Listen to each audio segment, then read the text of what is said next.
Most people, if you talk to people in town about it at all, most people remember the school as the Irving School, but it was originally named First Ward because this was the first ward district here in Wisconsin. She was built in 1896, and she is the oldest surviving school building in Wisconsin Rapids. She was also the first schoolhouse in Wisconsin Rapids to have electricity and indoor plumbing, so she does have some historical significance. And just to kind of, one thing when they built this school is they built it with the intention of making it as high-tech as they could for the time period. And if you find the old newspaper article when the school opened, there was even like a whole paragraph dedicated just to the blinds because of how they could adjust sunlight out of the students' eyes. This was top-of-the-line stuff back then. These wooden ones you see here are original. Now, as far as the name change of the school, she was called First Ward until 1906. And then they had a vote. They left it up to the students and the teachers to come up with a new name for the school, and they voted for the name Liberty. But for whatever reason, the townspeople didn't like that. So they opted to call it Irving School after the author Washington Irving, who was really popular at the time, and wrote stories today that we know of, like The Legend of Sleepy Hollow, Rip Van Winkle, things like that. So I think that's kind of cool. This picture right here, this is the kindergarten room. That was taken in 1909, so that would have been 3 years after the name change. And that was taken when the classrooms originally had 3 chalkboards up. One on this wall, one on this wall, one on the far wall. Because when the school first opened, they actually had like kindergarten all the way up to high school because they could actually teach multiple grades in one room. But what happened is because they built this school to be so high-tech, it was also the most expensive school to run in town. And the school, or the town, fell on financial troubles. They couldn't collect enough tax money to keep all the schools running. So in 1910, they actually closed the school. The school remained closed until 1920. When they reopened the school in 1920, it only had kindergarten through 3rd grade. This picture right up here, that's what she looked like when they finished building her. That's when she still had the bell tower. She doesn't have the bell tower anymore. Because in 1920, what happened was, it was January 20th, 1920, real easy date to remember. They had a fire here. This is the kindergarten room. Now, as we don't only just do investigations here, we also give tours as well. Because a lot of the people who went to school here like to come back and see the school where they first went to school and that kind of stuff, just to see the building and come back to a place to remember. One of the most common stories that people like to share with us is about the kindergarten teacher. I guess she was really, really strict, and she would do like one of 2 things. If you were a bad kid and you mouthed off a lot, she kept a roll of tape in her desk, and she would literally rip off pieces of tape and put an X over their mouth so they couldn't talk. Another thing that she used to do is, this was a closet back here, it's now my shower room, but she used to lock kids in the closet back here if they misbehaved. Now, what was really interesting about that is I was giving a tour to a young lady who lives about a block away, and she's really into the ghost hunting shows and stuff, so she brought a voice recorder along for the tour. Well, I gave her the tour, and she came back like 2 days later, and she's like, "You gotta listen to this." And she plays the recording for me, and it's the part where I'm giving the tour, and I'm talking about how the teacher would lock kids back here in the closet. Right after I say that, you hear this little boy's voice come through and say, "I didn't do it." Now, I was up on the ladder, and I was working on the wall over here. My mom was working on the wall back there, and my cousin was working on that wall back there. Well, as we were working, my cousin yells out, "Look at the ball!" So we all stopped what we were doing, we turned and looked, and this ball started to roll away from the jacks. It rolled all the way down to the back of the classroom, made a turn, then came back up this side of the classroom over here, made another turn, and came back and stopped right back at the jacks again. Well, you know, that wasn't the floor. That was not the floor. What me and Brian did is we decided that we were going to sit in the 2 rocking chairs right out here, and we just sat and listened. Well, as we were just sitting there and listening, we started hearing knocks in the kindergarten room. He like looks at me, he's like, "Did you hear that?" And I'm like, "Yeah." He's like, "Let's go in there." So Brian comes into the kindergarten room, and this is what he did. He goes, "Okay, if there's anybody in this room and you guys would like to go outside and play, Just knock and let me know. All of a sudden, we started hearing more knocks. He's looking at me. He's like, did you hear it? I said, yeah. And then he goes, if there's somebody locked in the closet back there and you want to go outside too, that's fine. Nobody's going to get left behind. Everybody has the opportunity to go outside. Just knock on the door and we'll let you out. All of a sudden, we heard knock, knock. So I walked over there. I opened the door. I came back and I'm standing about where you're standing. Brian's standing right next to me. And then he goes, okay. If everybody's ready to go outside now, what I need you to do is everybody needs you to line up against the wall over here. After he said that, we started hearing the sound of like footsteps going across the floor over to the wall. Then at that point, Brian goes, okay, last thing. It's like, I talked to the teachers, I talked to the principal, you're not going to get in trouble for this, but if everybody's ready to go outside now, what I need you to do is to turn around and knock on the wall behind you as hard as you can. All of a sudden we heard knock, knock, knock right down the wall. So this is where I sleep in the winter, and these are the things that I noticed by sleeping on this landing. The most common thing besides the bangs in the girls' room is you'll hear footsteps running up these stairs here, or you'll get knocks and bangs on the walls in here in the stairway. It was probably April, so it was just a few months back. I was in here sleeping. Now I had a computer in the wintertime that I keep right here with my chair. And I'd woken up in the middle of the night, and when I woke up, I saw an older gentleman sitting in the chair looking at me. And then he disappeared. And the interesting thing about it was he had no color to him. It was just like he was almost like a black and white image. About 2 days after that, I was laying in bed on my laptop, waiting for my girlfriend to get home from work. I looked up from the laptop, and lo and behold, I see that same older gentleman standing right here at the top of these stairs, staring at me when I laid in bed. We had a team here, and I was telling them about the activity that we were having in the bedroom here. Not anything fun.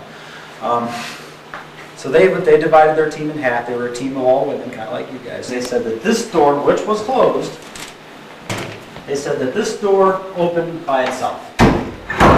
Now, if you pull on this door is not going to open by itself. So they said that this door opened. They started getting knocks on the bang in the stairway. The girl got up off the bed, came over here to see if she could see what was making the noises. When she came here, she said she saw an older gentleman standing at the top of these stairs, looking back down at her. The very first experience that the family ever had with the girls' room was my mom and my aunt. It was after we'd gotten the garbage out. My mom and my aunt were sweeping and mopping the floor right out here in the landing. My mom was standing about where that lamp is now. She looked into the girls' room. What she claimed she saw was a little girl standing in front of this sink, looking like she was looking into the mirror, even though there was no mirror here at the time. She was crying. She turned and looked at my mother and disappeared. This room is definitely one of the hot spots. Cool. We've probably gotten more evidence out of this room than just about anywhere.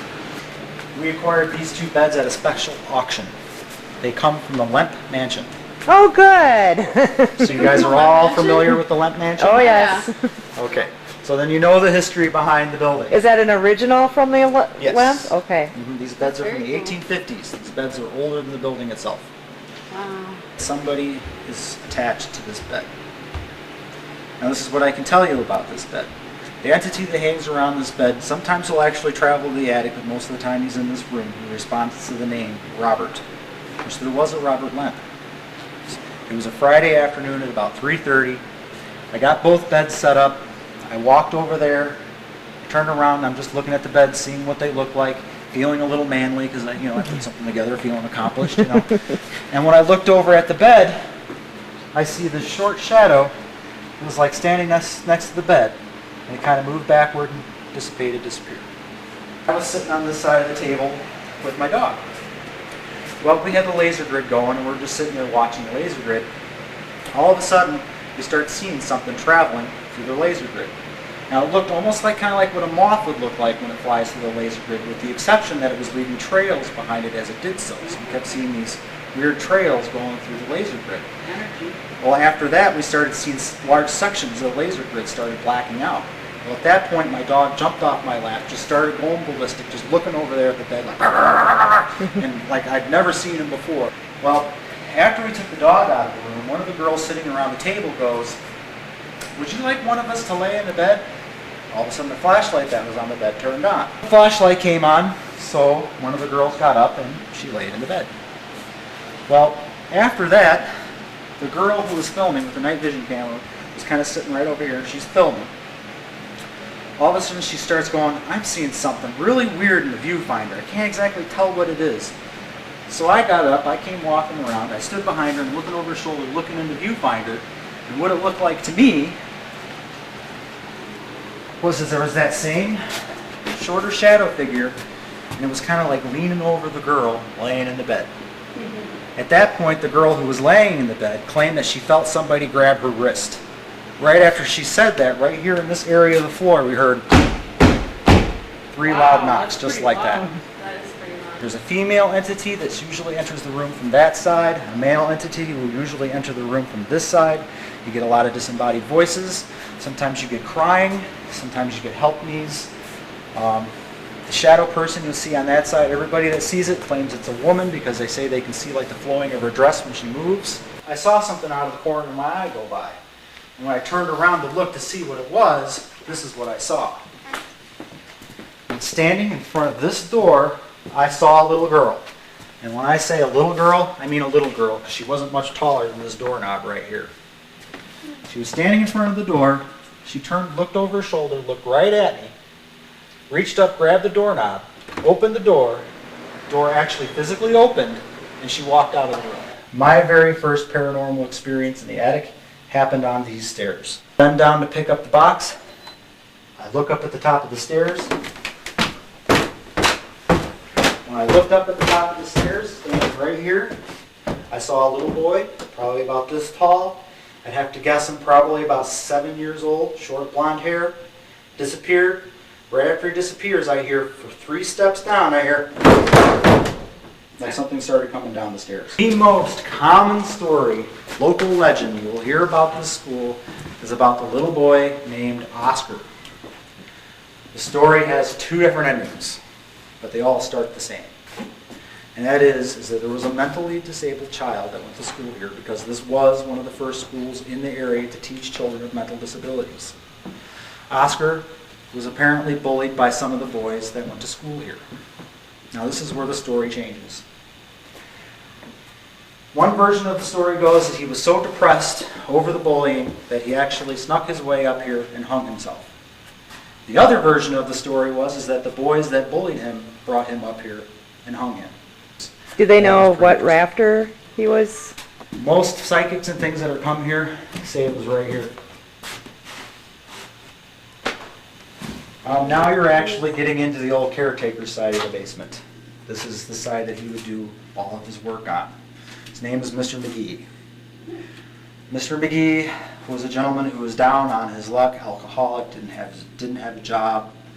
The city decided to give him a second chance on life, brought him to the schoolhouse, taught him everything he needed to know about this building to keep it up and running, and became the caretaker. And the schoolhouse basically became his life after that. He was very involved with the school. He kind of seems to be a little grumpy. I like to call him the grumpy old man.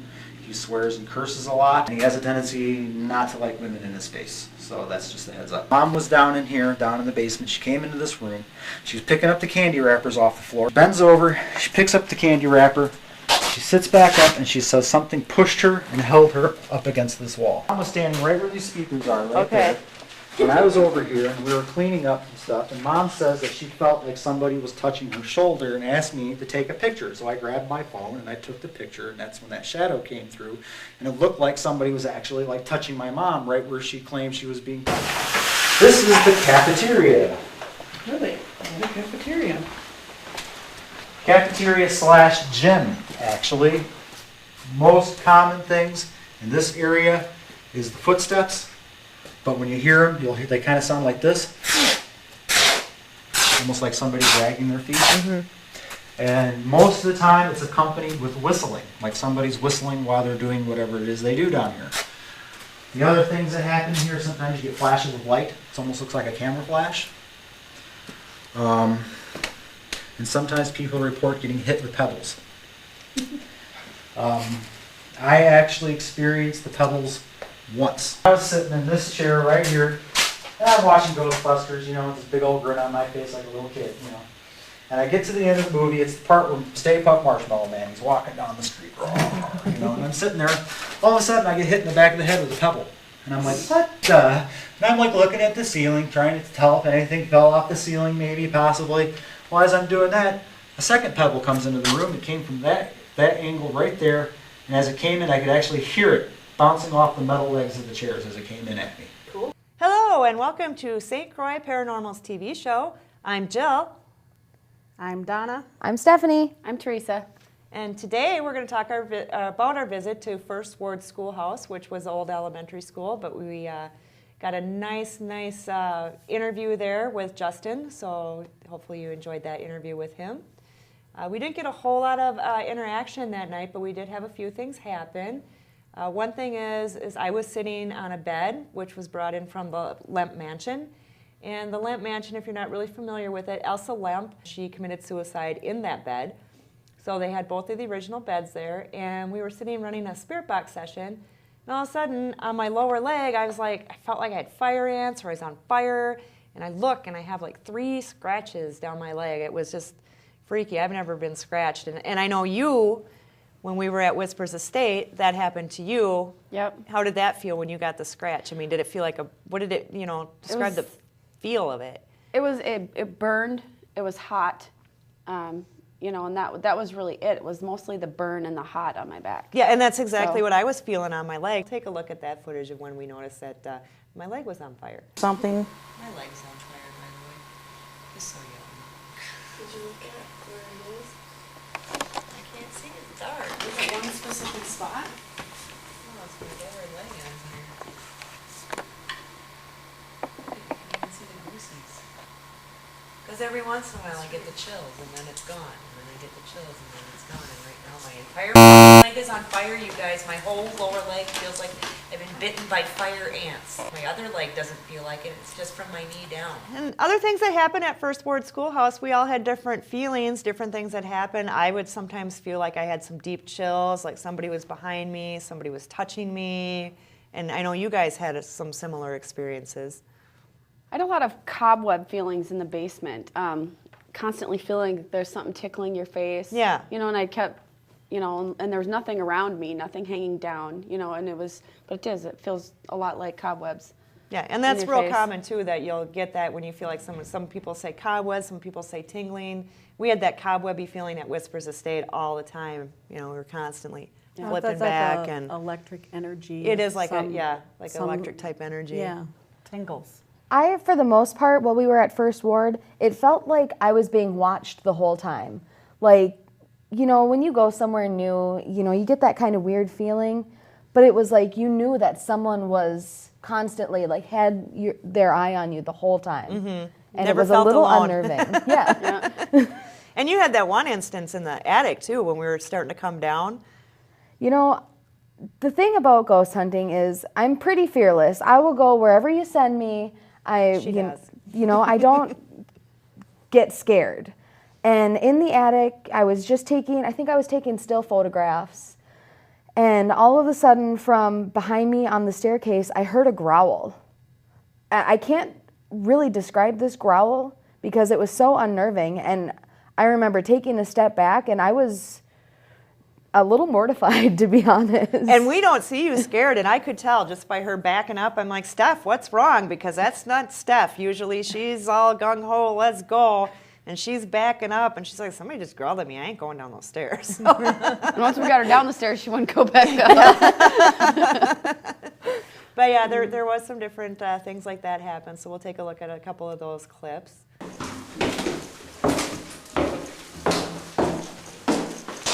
Did I just hear a ding?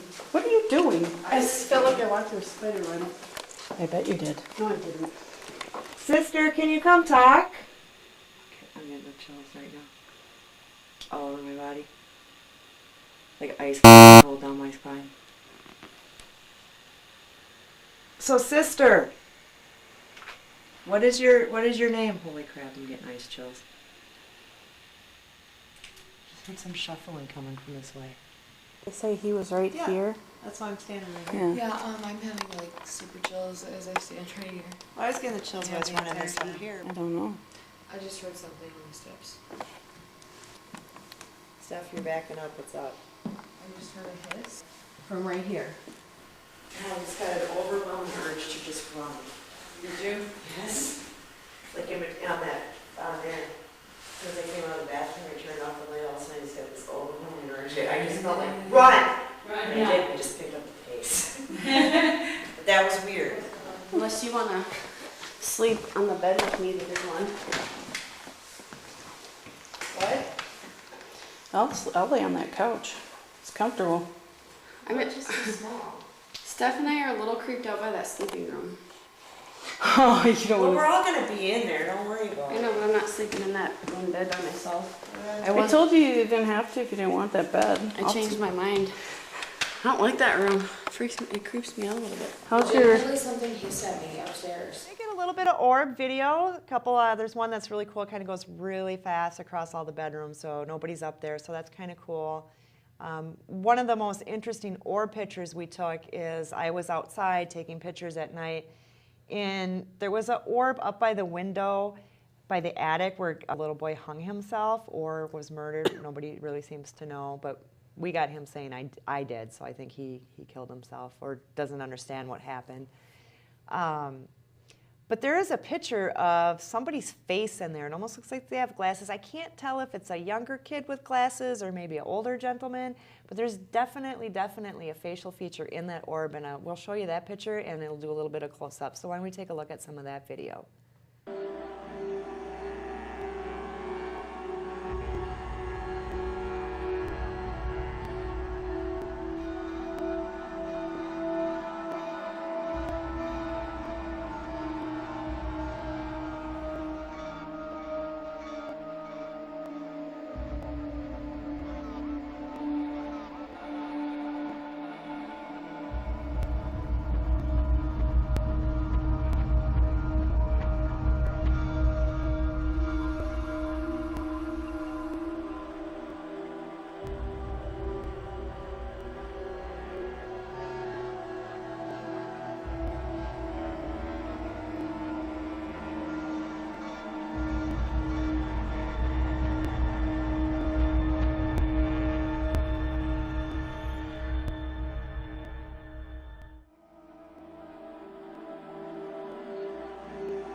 Did get a few EVPs while we're there. We had one that's really cool. You two were doing something, I don't know. You were down in one of the kindergarten rooms, one of the classrooms, and we hear somebody say, give it back. So I don't know if they were playing games and that person wanted it back, I don't know. Well, we were playing with their toys and Yeah, you know, they trying may to have interact wanted with it. them. So we clearly touched something they didn't want us to. Yeah, that was Obviously. That was theirs.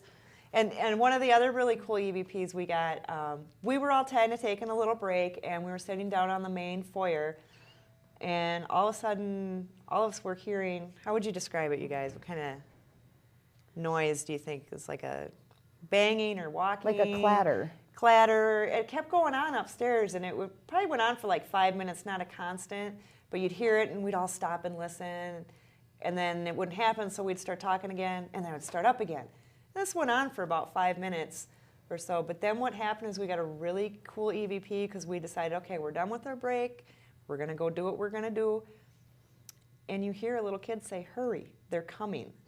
So I think that was really cool that they were up there playing, doing their thing. I think they were hiding from us because we didn't get a whole lot of kid interaction.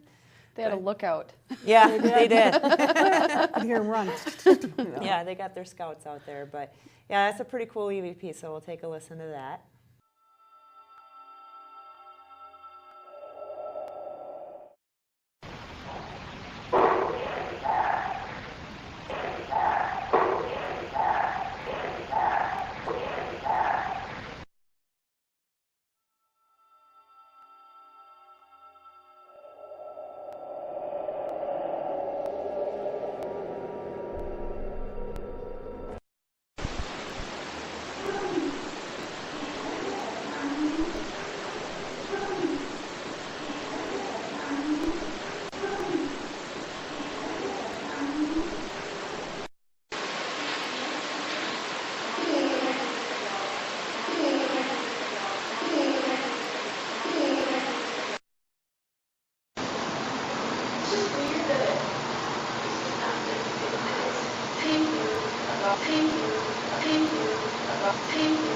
There's some chalk. I don't know if it was chalk or a pen. It's like 2 or 3 in the morning. You can actually hear twice something roll and fall, and hit the floor. And I don't know if it's a pencil, a pen, chalk. It's something along those lines. But to knowing that all of us are downstairs, it never happened all night. We don't have pens laying around. It happened in that room. So something moved in that room, and I just think it was a really cool sound. So we can take a listen to that.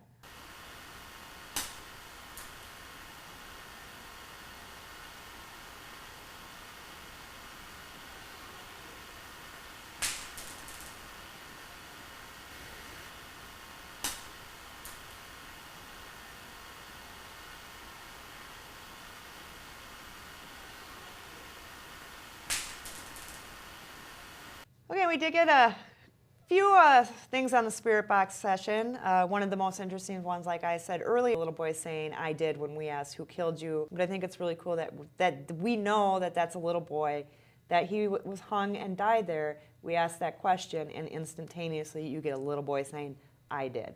So that, to me, tells me that they're totally communicating with us at that particular time. Absolutely, yeah. And I think we got one of the nuns' names, and we just got a few other things, so we can certainly take a listen to our spirit box session that we got there.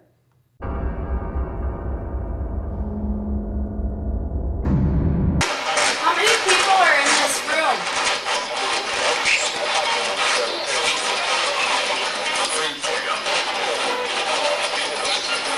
Three.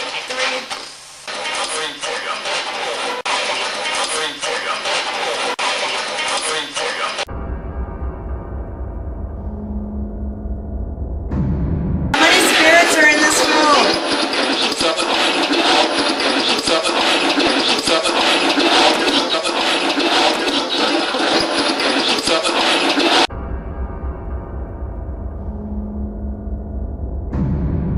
Who killed you?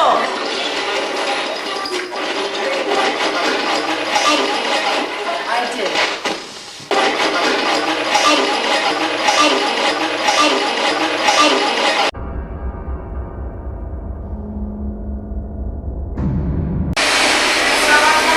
Tell me your name.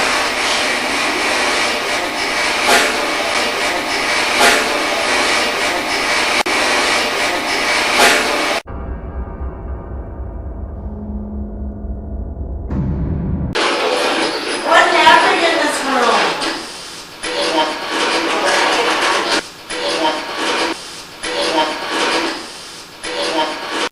Well, thanks again for joining us for today's show. I hope you enjoyed our visit to First Ward Schoolhouse.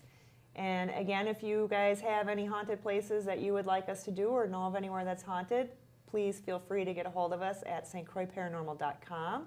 You can call us at 1-855-74-GHOST.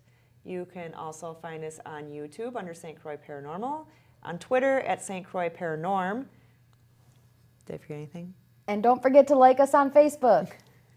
Thank you, and have a good night.